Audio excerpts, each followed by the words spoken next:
Hi, this is Heather DeRome from the sonatasandpartitas.com, and this video is about the Corrente in D minor, BWV 1004. And the video specifically is about the 3/4 time signature in the Corrente.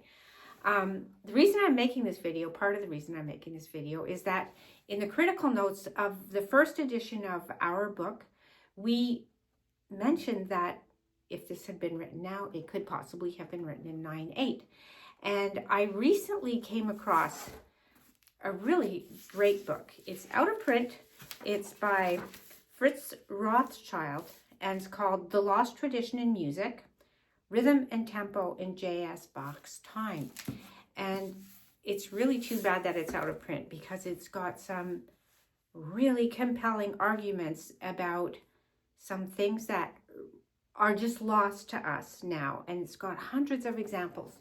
Anyway, one thing that he says in this book is that he's talking about time signatures and how time signatures in Bach's time meant different things than what they mean now.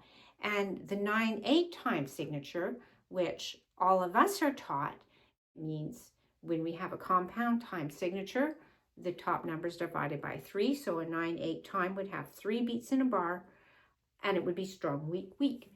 Well, in Bach's time, there were 2 different kinds of 9/8 time signatures. There were the fast ones and the slow ones, and the slow ones had 3 beats per bar, but the fast ones, like this Corrente, had 2 beats per measure, and one of them is on the first eighth note, and the second one is on the 7th eighth note, so what would be the 3rd beat?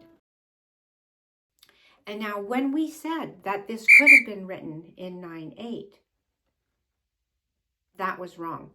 And if we look at the first page and look at what we wrote in our notes, we wrote, note that the time signature is in 3/4. Bach notates triplets for the first 2 measures, after which the triplet measures look as they would in 9/8. In measure 3, the rhythm at beat 3 level is notated as a dotted eighth coupled with a 16th, whereas modern notation would call for a quarter plus an eighth under a triplet bracket. The difference lies in the fact that in the Baroque era, a quarter note meant 1 beat in simple time, such as 2/4 or 4/4.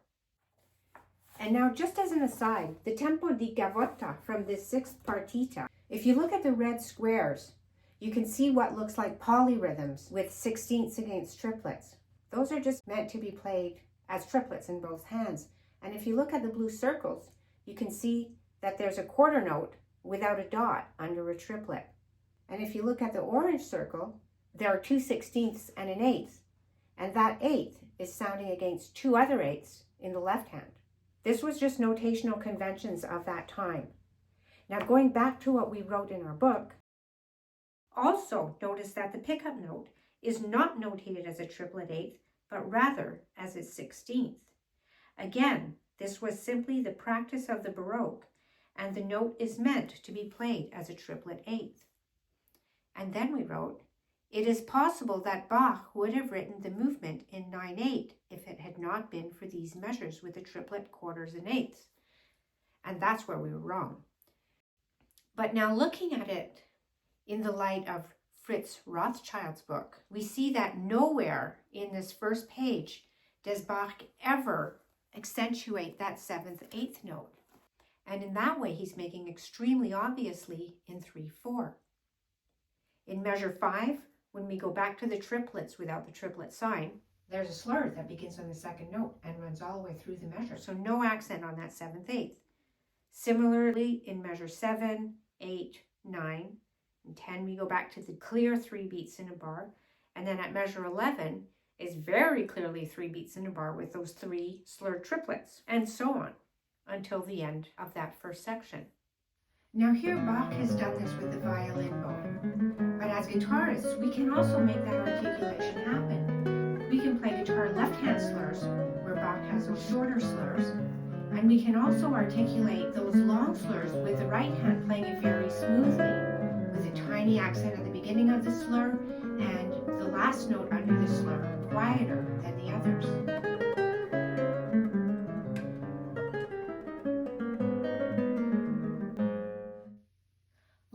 slurring in the second section, Bach even more clearly de-emphasizes that 7th, 8th note. And he starts right away in the second bar with that slur starting on the B flat. And again in bar 30. And then in bar 31, we have what could be said to allude to that 9/8. Now, honestly, before reading Rothschild's book, that never really struck me. But looking at it in that light, it's almost like here's a place where Bach is alluding to a new time signature.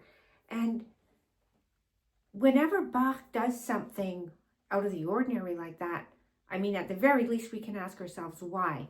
Now, just listening to how this sounds.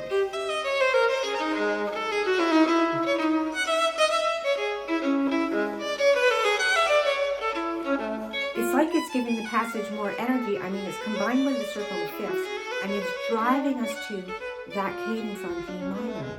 Now, that cadence on G minor, I think, is a really important cadence. I mean, the second half, basically, I mean, if you're just going to look at it in terms of labeling the cadences, it's got two important cadences. It's got the one on G minor and then the one on A. And the cadence on A is also preceded by this allusion to the 9/8 time signature. But you can look at this piece as though everything that's happening before that G minor cadence is actually happening to take us to that G minor cadence. And then after that, things turn around, they head right to the dominant. Well, as soon as we hear the dominant isn't just a chord. The dominant is the chord that tells us where home is. Like if you're in the key of C and you play a C, well, that's just a nice sound. But as soon as you play the G, well, then you know that C, that you're in the key of C, and that's what that A dominant is giving us. But this G minor is like, it's the place where everything is headed. And so now as we're approaching it, we get that hint of the 9/8. And then when we get to the A chord, we get it again. Let's just listen to this passage.